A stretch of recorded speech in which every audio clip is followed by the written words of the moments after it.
The fluorescent lights of the community center gymnasium buzzed overhead as Marcus Reed wrapped his hands, watching a teenager half his age bounce on his toes across the ring. 4 years of this, teaching boxing to kids who reminded him of everything he'd lost. But it kept him sane, kept him focused, kept him from drowning in the silence of his one-bedroom apartment where a child's laughter used to echo.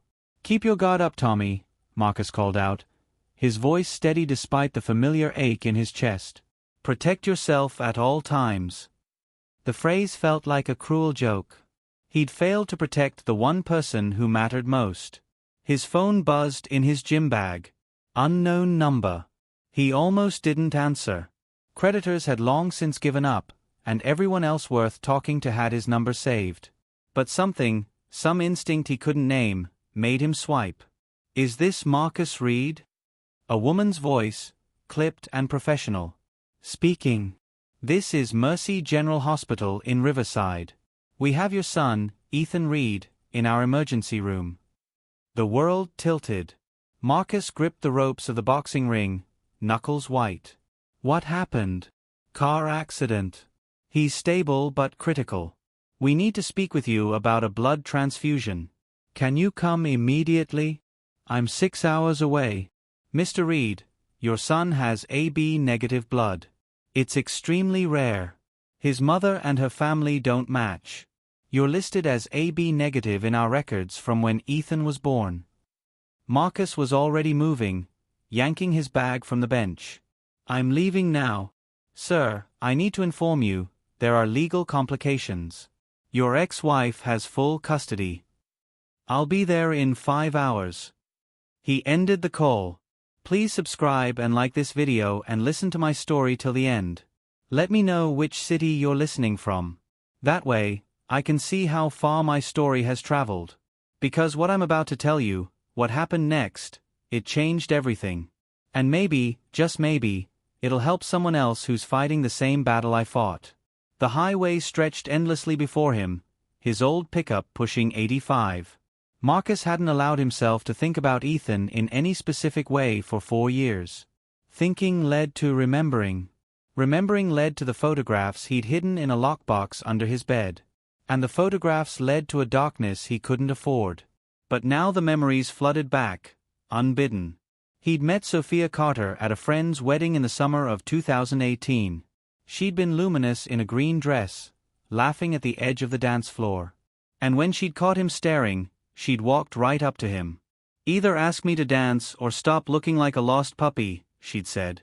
They'd married 8 months later in a ceremony her father, Richard Carter, had orchestrated with military precision.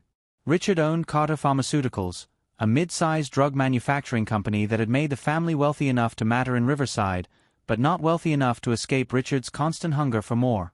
"You'll need to sign a prenup," Richard had said the week before the wedding, sliding papers across his mahogany desk. "Standard procedure. Protects Sophia's interests." Marcus had signed without reading. He'd been 26, working as a structural engineer, proud of the modest house he'd just bought with his own money. He didn't want Sophia's family fortune. He wanted Sophia. Ethan had arrived 2 years into the marriage, a perfect blend of Marcus's dark hair and Sophia's gray eyes. Those first months had been the happiest of Marcus's life. He'd converted the spare bedroom into a nursery himself, painting clouds on the ceiling, installing shelves that could hold an entire library as Ethan grew. Richard had visited weekly, always finding something to criticize. The crib wasn't expensive enough. The neighborhood wasn't prestigious enough. Marcus's career wasn't impressive enough. "Sophia deserves better than a man who works with his hands," Richard had said once, watching Marcus change Ethan's diaper. "I work with my mind," Marcus had replied evenly. "My hands just happen to be involved." Sophia had laughed at that, kissed Marcus's cheek. Back then, she'd still been on his side. The change had been gradual, so subtle Marcus hadn't noticed until it was too late. Sophia started spending more time at her parents' estate. Richard began inserting himself into every decision about Ethan's care, his doctor, his daycare, his schedule. Sophia stopped laughing at Richard's criticisms and started nodding along. "Maybe Dad has a point about the neighborhood," she'd said one night. "The schools aren't great here." Ethan's not even 2. But we should plan ahead. Then came the arguments. Small at first. Where to spend holidays. Whether Ethan needed private music lessons before he could talk. Why Marcus worked such long hours on the reservoir project downtown. You're never home, Sophia had accused. I'm building something important. The new water treatment facility will serve the whole county. Your son needs you more than some construction site does. The irony was suffocating. Marcus had been working those long hours to provide for his family, to prove to Richard that he was worthy of Sophia, to build a future for Ethan. And it had become the weapon used against him. Marcus's hands tightened on the steering wheel.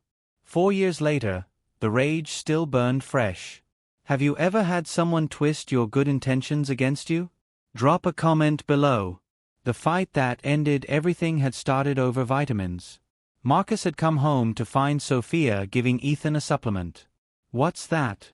Just vitamins. Dad recommended them. They're from his pharmaceutical line. Marcus had picked up the bottle, read the label. The dosage seemed high for a toddler. Did you check with Dr. Morrison? My father is a pharmaceutical executive. I think he knows what he's doing. He's not a doctor. And you are. The argument had escalated. Marcus had insisted they consult Ethan's pediatrician before giving him any medication. Sophia had called him paranoid, controlling.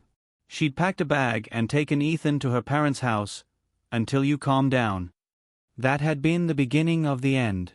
Richard had convinced Sophia to file for divorce, then for full custody. Marcus had thought it would be straightforward. He'd been a good father, involved, present. He'd never raised his voice to Ethan, never missed a milestone, never given anyone reason to doubt him. But Richard Carter didn't fight fair. The custody hearing had been a nightmare. Richard had hired the most expensive lawyers in the state. They'd painted Marcus as unstable, potentially dangerous. They'd submitted evidence, doctored photographs that made Marcus look disheveled and unhinged. Testimony from witnesses who claimed to have seen him drinking heavily at bars. Medical records suggesting he'd sought treatment for anxiety and depression. All lies. All meticulously crafted. Marcus's public defender had been overworked and outmatched. When Marcus had tried to explain the records were fabricated, the judge had looked at him with pity. Mr. Reed, these documents bear the stamps of reputable medical facilities. They're forgeries. Richard Carter owns a pharmaceutical company. He has access to. Mr. Reed, accusations against the petitioner's family are not helping your case. The final blow had come from Dr. William Morrison, Ethan's own pediatrician. Richard had gotten to him somehow. Morrison had testified that Marcus had seemed agitated and paranoid during appointments, had questioned medical advice inappropriately, had shown signs of instability. Another lie. But it had worked. The judge had awarded Sophia full custody. Marcus had gotten supervised visitation every other weekend. And Richard had smiled across the courtroom like a man who'd just won a war. That smile had haunted Marcus for 4 years. Want to know what happened when Marcus finally reached the hospital? The truth that was waiting for him would shatter everything Richard Carter had built. Stay with me for part 2. The supervised visitations had lasted 3 months before Richard had orchestrated their end. He'd filed motions claiming Marcus was late to pickups. He wasn't. That Ethan seemed afraid of him. He wasn't. That Marcus made the child uncomfortable. He didn't. Each motion had been supported by more evidence, more lies, more money buying truth. The final hearing had been brief. Richard had sat in the gallery, watching Marcus's world disintegrate. The court finds sufficient cause to suspend visitation pending a psychological evaluation of Mr. Reed, the judge had declared. Marcus had turned to Richard afterward in the courthouse hallway. You did this. You lied. You falsified records. Be careful, son, Richard had said, stepping close enough that only Marcus could hear. Keep making accusations like that and I'll have you declared a genuine danger. Right now, you're just unstable. Push me and you'll be in a psychiatric facility. I'll prove what you did. Richard had laughed. Actually laughed. With what resources? You couldn't afford a decent lawyer the first time. You think you'll do better now? Ethan's mine. Sophia's mine. You're nothing but a speed bump I've already driven over. He'd leaned even closer, his voice dropping to a whisper. 4, maybe 5 years, and the boy won't even remember your face. You'll be a stranger he might vaguely recall from a photograph Sophia will eventually throw away. That had been the last time Marcus had seen his son. He'd tried to fight, God, he'd tried. He'd maxed out credit cards hiring private investigators who'd found nothing concrete. He'd filed motions that were denied. He'd attended every court date, showed up for every psychological evaluation, passed every test. But Richard had deeper pockets and longer reach. Every time Marcus got close to exposing the lies, evidence would disappear. Witnesses would recant. Documents would vanish. Richard had spent 4 years making sure Marcus Reed remained buried. So Marcus had stopped fighting the legal system and started fighting himself into something harder. He'd moved 3 counties away to a town small enough that Carter money didn't matter. He'd taken a job as an inspector for a construction company, work that paid enough to survive. He'd started boxing again, something he hadn't done since college. The rage had to go somewhere. He'd rebuilt himself into someone Richard Carter couldn't break a second time. Every morning at 5, he ran until his lungs burned. Every evening, he trained until his knuckles bled. He'd stopped drinking entirely, stopped dating, stopped doing anything that could be twisted into evidence of instability. He'd been waiting. For what he hadn't known. Until tonight. Ever felt like the system was rigged against you? You're not alone. Drop your story below. Marcus pulled into Mercy General's parking lot at 2:15 in the morning. The hospital was a sprawling complex of glass and steel, too modern and expensive for a town like Riverside. Carter money had probably built half of it. He took the stairs 2 at a time to the emergency room. A nurse intercepted him at the desk. Marcus Reed. My son. Mr. Reed. A woman in a white coat approached, her badge reading Dr. Elena Martinez. She was younger than Marcus had expected, with sharp eyes that assessed him quickly. I'm the one who called. Come with me. She led him to a private consultation room, not toward the emergency ward. Marcus's stomach dropped. Is Ethan stable? Dr. Martinez said quickly. But I need to discuss something with you before we proceed. She sat, gestured for Marcus to do the same. He remained standing. I need to give blood. That's why you called. Yes, but there's a complication. She pulled out a file, opened it carefully. When I accessed Ethan's medical records to prepare for the transfusion, I ran a standard comparison between his blood work and yours from when he was born. It's routine. We check for antibodies, compatibility factors, any potential complications. She paused. And Dr. Martinez met his eyes. Mr. Reed, when did you last see your son's complete medical file? 4 years ago. Before I lost custody. She nodded slowly. The records I'm seeing show significant discrepancies from what should be standard documentation. Ethan's files have been edited multiple times by someone with access to hospital systems. Marcus's pulse hammered. What kind of edits? Deletions mostly, but also insertions. Someone added notes to Ethan's file suggesting genetic predispositions to behavioral disorders, attention deficit issues, even potential developmental delays. She paused. None of which are supported by any actual test results or observations. They're just there. Planted. Richard Carter, Marcus said flatly. I can't make accusations. But Mr. Reed, these alterations were made to justify specific medical interventions. Ethan has been on medication since he was 3 years old. Behavioral medication. The dosage has been adjusted regularly by a private physician, not a pediatric specialist. The floor seemed to drop beneath Marcus's feet. What kind of medication? Dr. Martinez's expression darkened. Low-dose anxiolytics and mood stabilizers. Completely inappropriate for a child his age without legitimate behavioral issues. Long-term use can cause actual developmental problems, create dependencies, alter brain chemistry. You're telling me someone's been drugging my son for 4 years? I'm telling you that based on these records and the current blood work, Ethan has been on medication he never needed, prescribed under false pretenses, with documentation that's been tampered with to justify it. Marcus wanted to put his fist through the wall. Instead, he forced himself to breathe, to think. Why are you telling me this? Because when I ran your blood work against Ethan's, I found something else. Dr. Martinez pulled out another set of papers. Your records from 4 years ago were also altered. The hospital file shows you tested positive for controlled substances during Ethan's birth. It's noted in your medical history, flagged for any future custody or legal proceedings.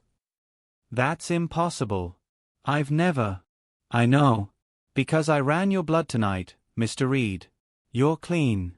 Completely clean. In fact, your current blood work shows someone who hasn't touched drugs or alcohol in years, probably longer. But your medical records say otherwise, records that would have been accessible during custody hearings. The pieces were falling into place, each one igniting a fresh wave of fury. Carter falsified medical records. Mine and Ethan's. I can't prove who did it, but I can prove it was done. And Mr. Reed. She hesitated. There's more. Tell me. Ethan's current condition. The accident wasn't just bad luck. He was in the car with his mother and grandfather. They were driving from the Carter estate. Toxicology on your ex-wife shows elevated levels of the same anxiolytics Ethan's been taking. She was impaired. Richard Carter was driving, and his blood alcohol was 0.12. The room spun. They crashed because Richard was drunk. The police are still investigating. But yes. And because Ethan needs blood urgently, they rushed everyone here. Richard Carter is 2 floors up being treated for a broken arm and contusions. Your ex-wife has a concussion. Ethan took the worst of it because he was in the back seat. Dr. Martinez's voice hardened. A back seat without a proper car seat. At age 6, he should have been in a booster. He was wearing a regular seat belt. Marcus couldn't speak. Couldn't process the magnitude of Richard's negligence, his arrogance, his complete disregard for Ethan's safety. Dr. Martinez continued. I called you because Ethan needs blood, but also because what I found in these records is evidence of fraud, medical malpractice, and child endangerment. I'm legally obligated to report this. I've already contacted the police and Child Protective Services. You called the police? 20 minutes ago. They're sending detectives. She leaned forward. Mr. Reed, I need your permission to give blood to Ethan, but I also need your statement about the custody case, the medical records, everything you know. Marcus finally sat down, his legs threatening to give out. 4 years of helplessness. Of being painted as the dangerous one. Of Richard's smug certainty that he'd won. And now this doctor, this stranger, had uncovered the truth in a single night. Yes, he said, his voice rough with emotion. Whatever you need. But first, I need to see my son. The moment Marcus sees Ethan after 4 years will break your heart. And what he discovers next will ignite a war. Part 3 is coming. Don't go anywhere. Ethan was small in the hospital bed, tubes running from his arms, monitors beeping steadily. His face was bruised, one arm in a cast, but he was breathing. Alive. Marcus stood in the doorway, afraid to move closer, afraid this was a dream that would shatter if he touched it. You can go in, Dr. Martinez said softly behind him. He's sedated but stable. Marcus crossed to the bed.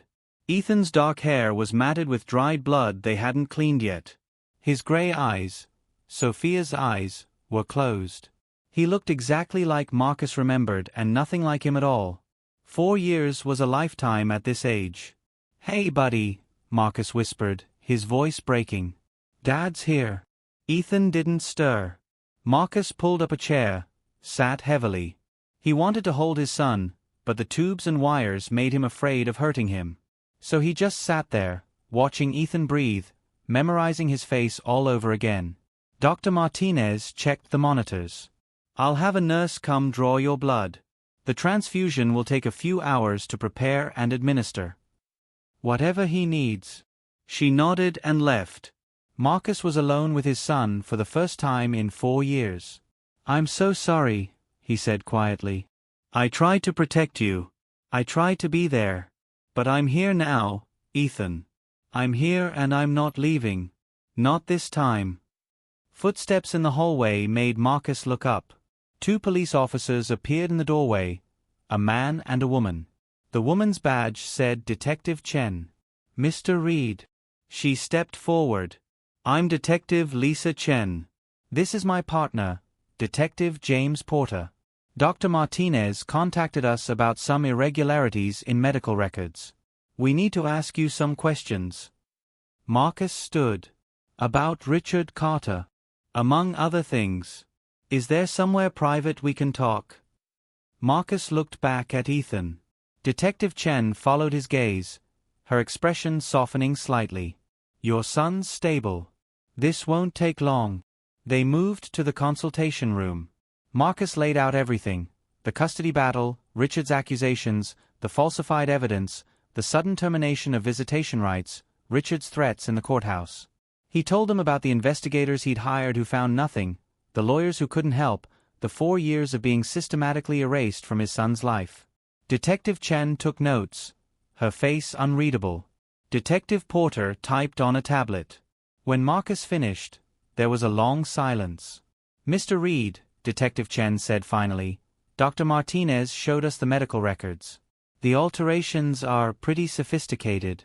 Whoever did this had access to hospital databases and knew how to cover their tracks. Richard Carter owns a pharmaceutical company. He'd have connections, resources. We'll investigate, but I need you to understand, proving he personally falsified records is going to be difficult. Rich men like Carter don't do their own dirty work." Marcus's jaw tightened. "So he gets away with it?" "I didn't say that." Detective Chen leaned forward. "We also have the DUI, the car accident, and the fact that your son has been improperly medicated for years. Child Protective Services is already involved. Even if we can't prove Carter falsified your records, we can prove he endangered Ethan tonight and has been drugging him inappropriately. What does that mean for custody?" "It means your ex-wife is going to have some very difficult questions to answer. And it means you might want to contact a lawyer. A good one." Marcus laughed bitterly. "I'm broke, Detective. I couldn't afford a decent lawyer 4 years ago, and I certainly can't now." Detective Porter looked up from his tablet. "Actually, you might not need one. The evidence we're looking at, if it holds up, could result in criminal charges. The district attorney might handle most of this. And if Carter's been falsifying medical records, there could be federal charges too. FDA violations, healthcare fraud. That's the kind of case that attracts attention." Marcus absorbed this slowly. "You think this could actually go somewhere?" "I think," Detective Chen said carefully, "that Richard Carter has been very careful for a long time. But careful people make mistakes when they get comfortable. Driving drunk with his grandson in the car was a mistake. And Dr. Martinez finding these records was bad luck for him." She paused. "Good luck for you. Sometimes karma doesn't come fast, but when it does, it comes hard. Have you seen justice finally catch up with someone? Share your story." A nurse appeared in the doorway. "Mr. Reed, we're ready for the blood draw." Marcus stood. "Can we finish this later?" "Go," Detective Chen said. "We'll be in touch." The blood draw took 15 minutes. Marcus watched the dark red liquid fill 3 bags, knowing each one carried something more precious than the life it would save. It carried proof. Proof he existed. Proof he was Ethan's father. Proof he'd been telling the truth for 4 years. When they finished, Marcus returned to Ethan's room.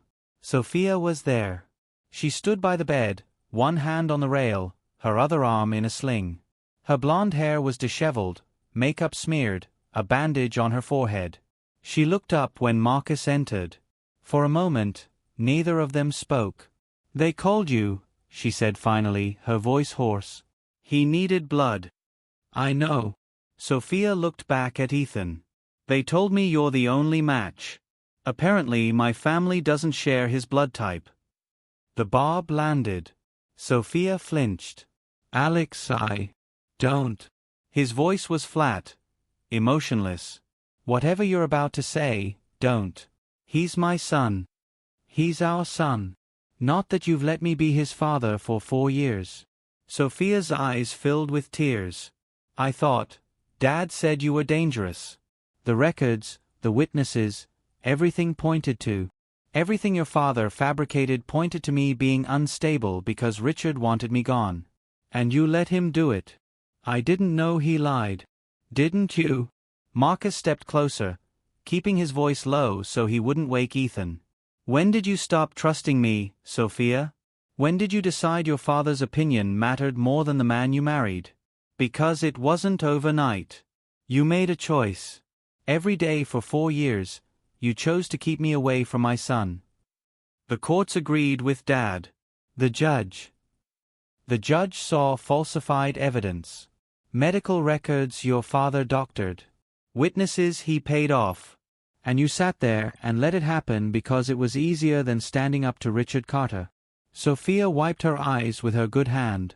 I was trying to protect Ethan. From what? From a father who loved him, who would have died for him, who never, not once, gave you a reason to doubt him. Marcus's control slipped, rage seeping through. Richard's been drugging him, Sophia. Did you know that? Ethan's been on medication he doesn't need for 4 years. Medication that could damage his development. And tonight, Richard drove drunk with our son in the car. No car seat, no safety. Just Richard's arrogance and your trust in a man who doesn't deserve it. Sophia paled. The medication was for his anxiety. Ethan has trouble focusing, trouble sleeping. He has those problems because of the medication. Dr. Martinez told me the drugs caused the symptoms they were supposed to treat. Richard's been poisoning our son to justify why he took him from me. No, Dad wouldn't. Wake up. Marcus's voice rose, harsh enough that Sophia stepped back. Your father is a monster. He lied. He cheated. He falsified records. And he's been drugging Ethan. The police know. Child Protective Services knows. And when this goes to court, and it will, you're going to have to choose again. Your father or your son. Tears streamed down Sophia's face. I didn't know. I swear to God, Marcus, I didn't know he would go this far. But you knew he'd gone far enough to lie about me. And you didn't care as long as you got what you wanted. That's not fair. Nothing about this is fair. Marcus turned away, looking at Ethan's small, broken form. But it's ending now. One way or another, Richard doesn't get to control our son's life anymore. Sophia was silent for a long moment. When she spoke again, her voice was small, defeated. What happens now? Now I give Ethan blood. And then we see what the police and CPS decide. But Sophia, he looked at her directly. If you want any chance of being in his life going forward, you need to start telling the truth. All of it. Everything Richard did, everything you knew or suspected. Because if you protect him instead of Ethan, you'll lose your son too. He's my father. And Ethan is your son. Choose wisely. Marcus left before she could respond. He couldn't be in the same room with her without wanting to scream, to rage, to unleash 4 years of helplessness and fury. And none of that would help Ethan. What happens when Marcus finally confronts Richard face to face? The showdown that's been 4 years in the making is coming in part 4. This is about to get intense. The transfusion began at dawn.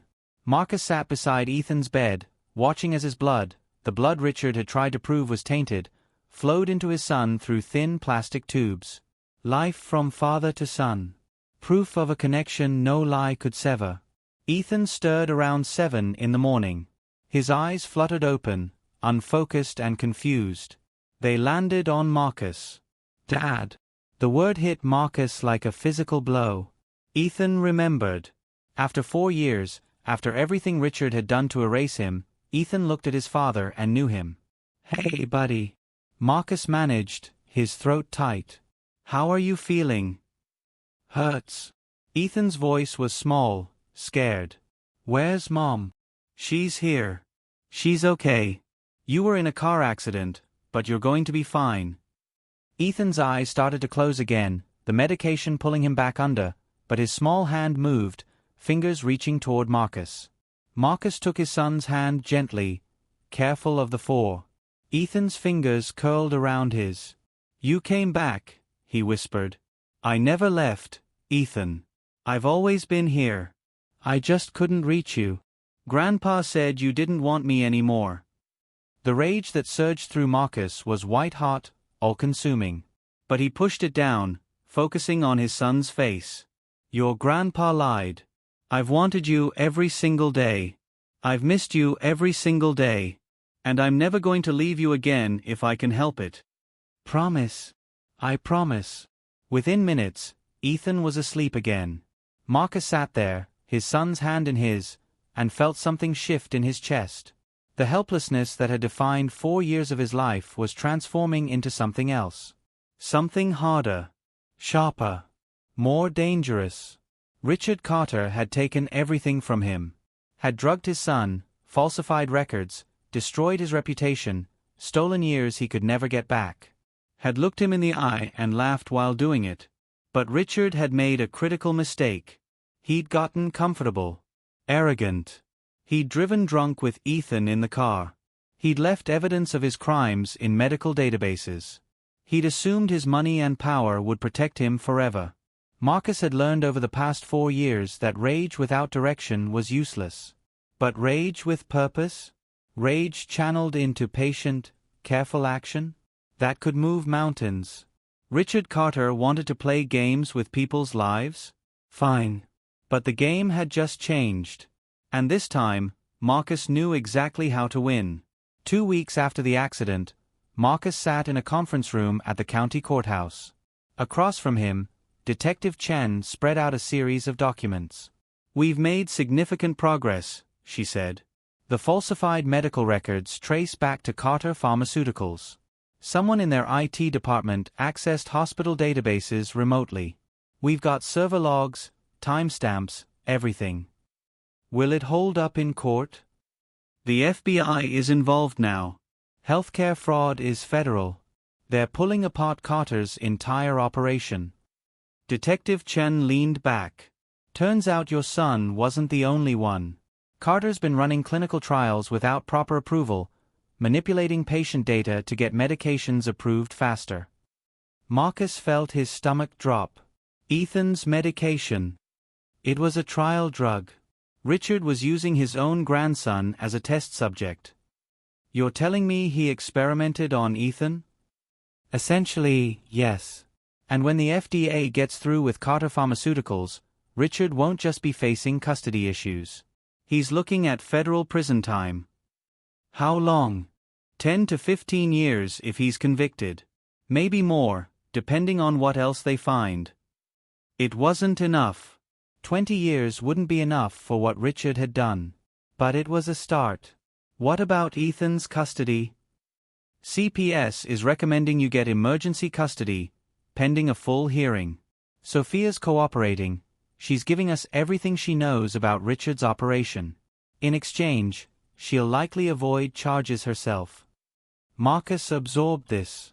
Sophia was saving herself, throwing her father to the wolves. Part of him felt nothing. Part of him wondered if she finally understood what she'd done. "When's the hearing?" 3 days. Judge Williams is presiding. Same judge who gave Sophia full custody 4 years ago? That's not ideal. Actually, it might work in your favor. Williams doesn't like being lied to. When she sees the evidence Richard presented was fabricated, she's going to be furious. Marcus allowed himself a small smile. "Good. Ever wanted to look someone in the eye who destroyed your life and tell them exactly what you think? Marcus is about to do just that. Keep watching." Richard Carter had been released from the hospital 2 days after the accident. He'd immediately hired a team of lawyers, put out a statement calling the investigation a witch hunt, and started using his considerable influence to shape the narrative. But Richard didn't know about the evidence the FBI had collected. He didn't know his own IT department had rolled on him. He thought he could still win this. Marcus decided to disabuse him of that notion. He found Richard at Carter Pharmaceuticals headquarters, a sleek glass building on the north side of Riverside. Security tried to stop him at the front desk. "I don't have an appointment," Marcus said calmly. "But tell Richard Carter that Marcus Reed is here. Tell him if he doesn't see me, his problems are going to get much worse." The security guard made a call. 2 minutes later, Marcus was being escorted to the top floor. Richard's office was all dark wood and leather, with windows overlooking the city. Richard himself stood behind his desk, looking remarkably composed for a man facing federal charges. His arm was still in a cast from the accident. "You have some nerve coming here," Richard said. "You have some nerve drugging my son for 4 years." Marcus closed the door behind him. "How long did you think you'd get away with it?" "I don't know what you're talking about." "The FBI has your server logs. They know you accessed hospital databases. They know about the clinical trials you were running without approval. They know Ethan was being used to test your medications." Marcus stepped closer.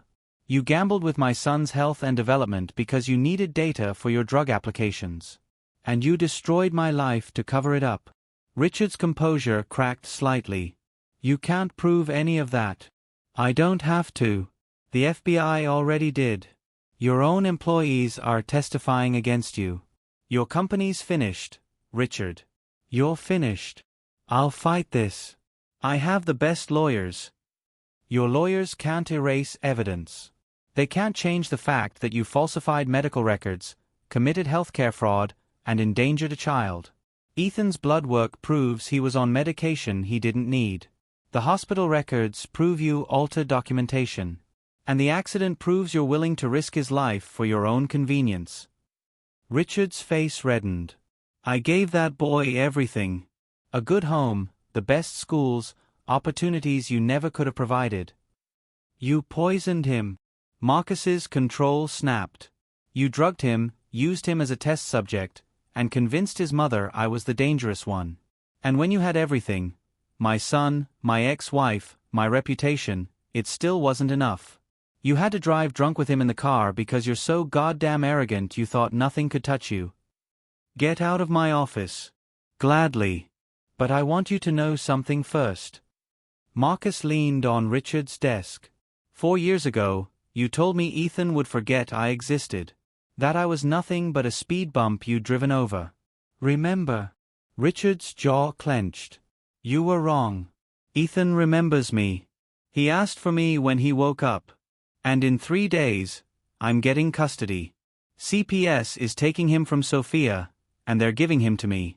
So every day you spend in federal prison, you're going to know that Ethan is with his father, learning who you really are, growing up knowing the truth about what you did."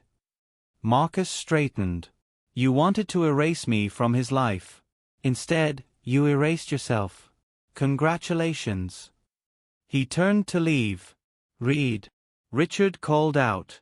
Marcus paused at the door. "You think you've won. But men like you don't win. You don't have the resources, the connections, the power to beat someone like me. Continue." 7:26 p.m. "I'll find a way out of this. I always do." Marcus looked back at him. "Maybe you will. But even if you do, you've already lost the only thing that mattered. Ethan knows what you are now. And he's never going to forgive you." He left Richard standing there, and for the first time in 4 years, Marcus felt something close to peace. The final courtroom battle is coming. After 4 years of hell, Marcus is about to face the judge who took everything from him. Will justice finally prevail? Part 5 will give you the ending this story deserves. The custody hearing was packed.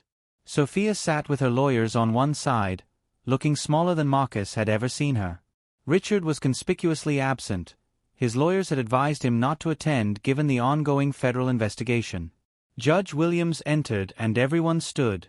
She was a severe woman in her 60s with iron-gray hair and a reputation for no-nonsense rulings. "Let's begin," she said, settling into her chair. "I've reviewed the case files, including new evidence submitted by Child Protective Services and law enforcement. This is highly unusual." Sophia's lawyer, a man named David Torres, stood. "Your Honor, my client wishes to state for the record that she was unaware of any falsification of evidence in the original custody case. She relied on information provided by her father, Richard Carter, whom she trusted implicitly." "Noted," Judge Williams said dryly, though that trust was clearly misplaced. She turned to the CPS representative, Nora Barnes. "Ms. Barnes, what's your recommendation?" Nora stood. "Your Honor, based on our investigation, we believe Ethan Reed has been the victim of medical abuse and neglect. He was improperly medicated for 4 years, subjected to experimental drug testing without proper consent or oversight, and placed in danger by his primary caregivers. We recommend immediate transfer of custody to his father, Marcus Reed, with supervised visitation for his mother pending her completion of parenting classes and psychological evaluation." Judge Williams looked at Marcus. "Mr. Reed, you haven't seen your son in 4 years. Why should I believe you're prepared to care for him now?" Marcus stood, his heart pounding. "Your Honor, I never stopped wanting to care for him. I lost custody because Richard Carter fabricated evidence against me.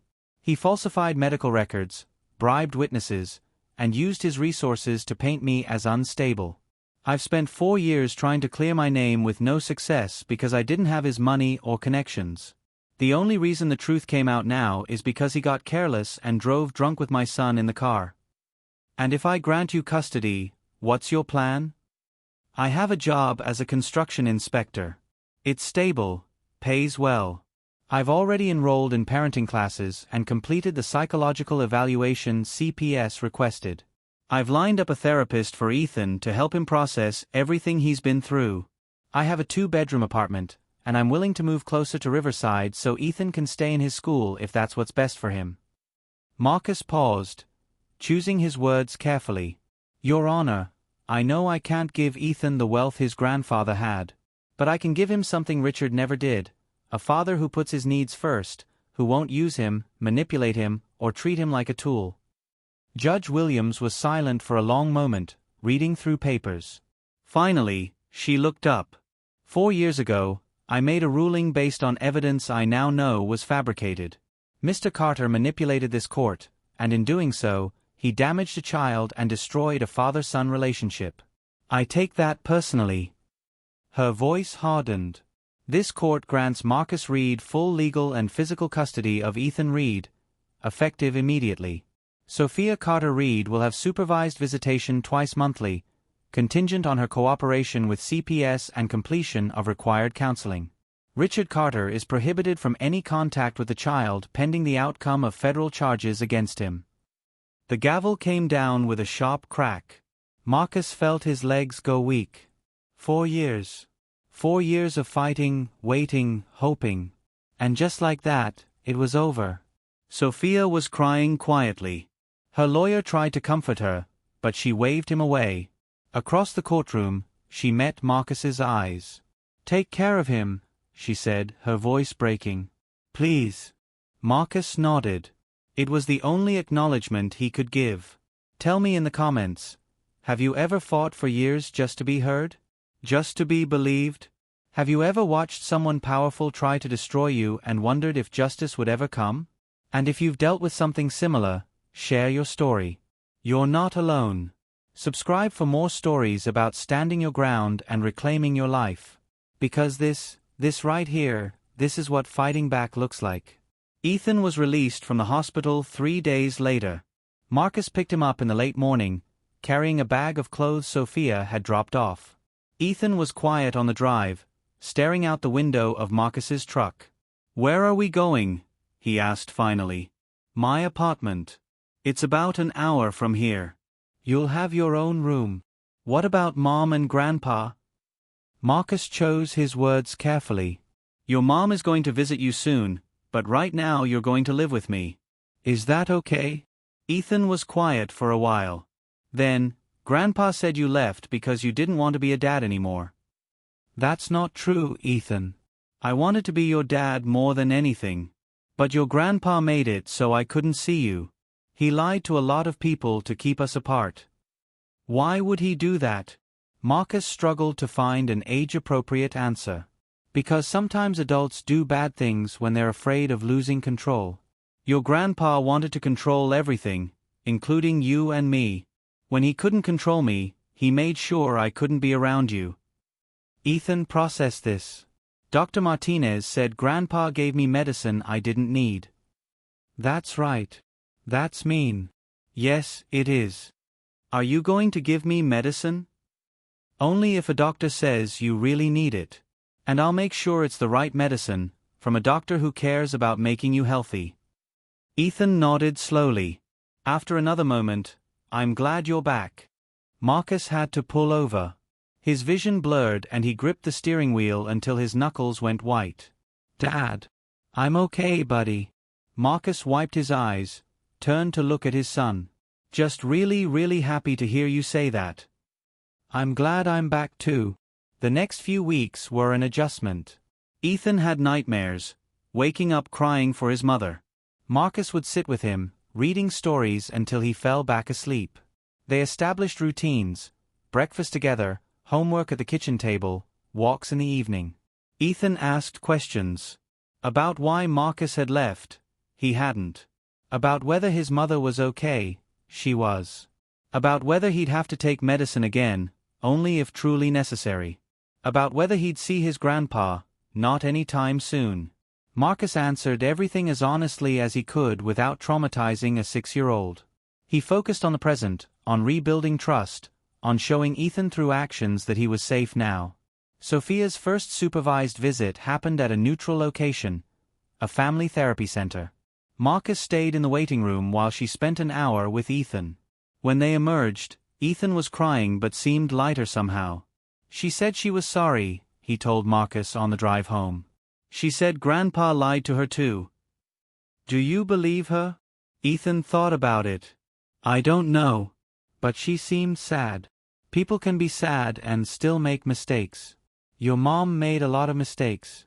It's going to take time for her to fix them. Are you still mad at her? Marcus sighed. Yeah, buddy. I am. But I'm trying not to be. For your sake. That seemed to satisfy Ethan. The FBI's investigation into Carter Pharmaceuticals took 3 months. When the indictment finally came down, it was extensive. Healthcare fraud, falsification of medical records, unauthorized clinical trials, bribery, conspiracy. 19 counts in total. Richard Carter's lawyers filed motion after motion, trying to delay, trying to suppress evidence, trying to get charges dropped. But the evidence was overwhelming. Server logs, financial records, testimony from employees who'd been coerced into falsifying data. The trial was set for the following spring. Richard remained free on $1 million bond, confined to his estate, stripped of his role at Carter Pharmaceuticals. The company itself was under federal oversight, its assets frozen pending the outcome of the trial. Marcus followed the news but tried not to obsess. His focus was Ethan, helping him adjust, watching him slowly come out of his shell, seeing glimpses of the happy, curious kid he'd been before Richard had started drugging him. Dr. Martinez, the one who'd found the falsified records, checked in regularly. Ethan's blood work showed the medication clearing from his system. His attention improved. His sleep normalized. He started smiling more, laughing at jokes, asking questions about everything. He's resilient, Dr. Martinez told Marcus during one checkup. Kids usually are. But you're doing great with him. The stability, the routine, it's exactly what he needs.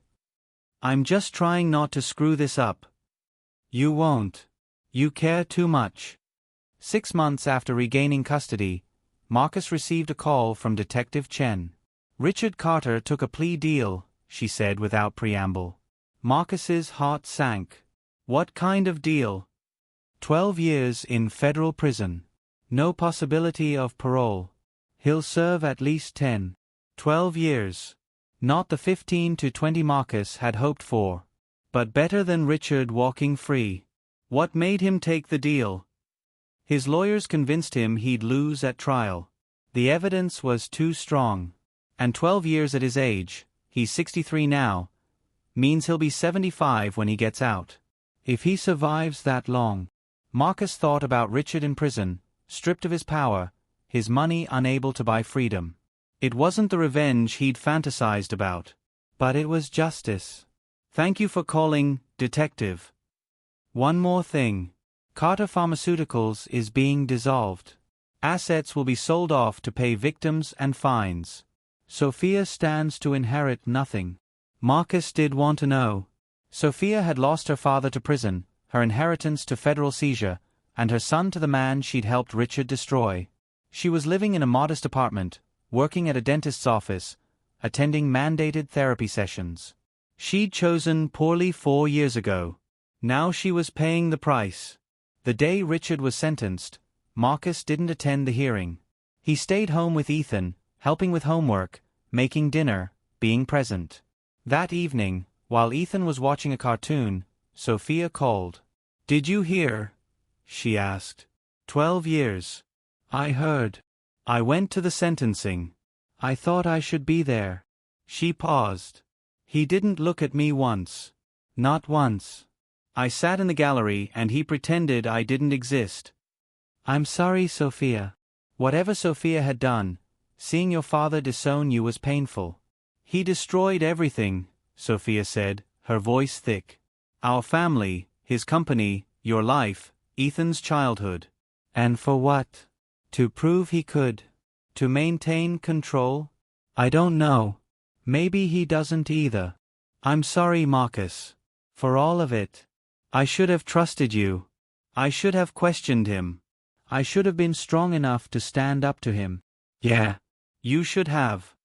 I know I can't fix what I did. But I'm trying to be better. For Ethan. That's all you can do now.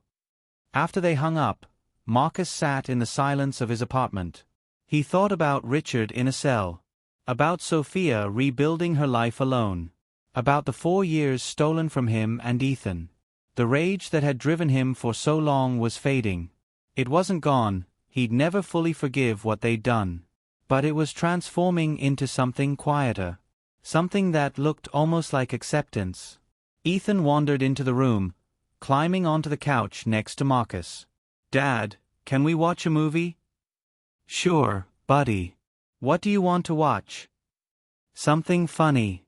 With superheroes. Marcus smiled. Sounds perfect. They curled up together, Ethan leaning against Marcus's side the way he used to when he was a toddler. The movie played, bright and loud and ridiculous.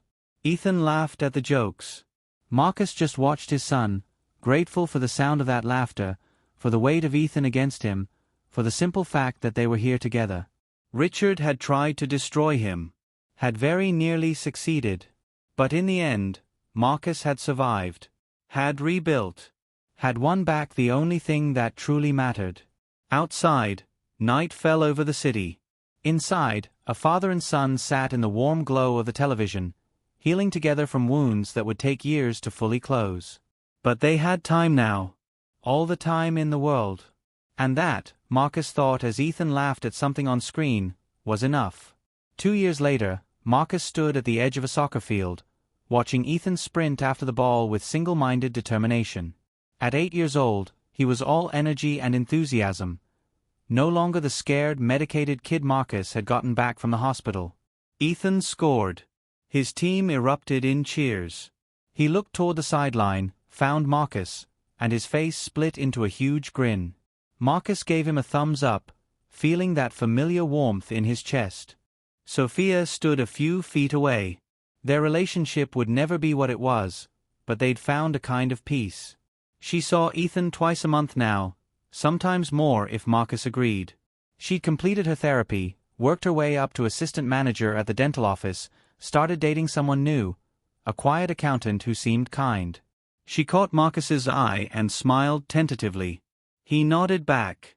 Richard was a distant memory. He tried to write to Ethan from prison. Marcus had returned every letter unopened. When Ethan was older, if he wanted contact with his grandfather, that would be his choice. But not now. Not while he was still healing. The game ended. Ethan's team won 4-2. He ran to Marcus, sweaty and breathless and radiant. "Did you see that last goal?" "I saw it. You were amazing. Can we get pizza?" "Pizza it is." They walked to the truck together, Ethan chattering about the game, about his friend who'd assisted on 2 goals, about how next week he wanted to try playing defense. Marcus listened, making the appropriate noises, content just to hear his son's voice, to be part of these small, ordinary moments. This was the victory Richard hadn't understood. Not money. Not power. Not control. Just this. A father and son. Pizza on a Saturday night. A childhood allowed to unfold naturally. Richard had tried to take everything. But in the end, Marcus had everything that mattered. And he was never letting go again. So tell me, what would you have done in Marcus's position?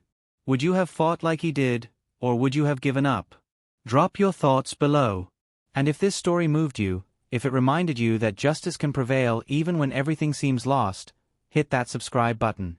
Because there are more stories like this. Stories about people who refused to stay down, who fought back against impossible odds, who reclaimed their lives from those who tried to destroy them. You're not alone in your fight. Remember that. I'll see you in the next one.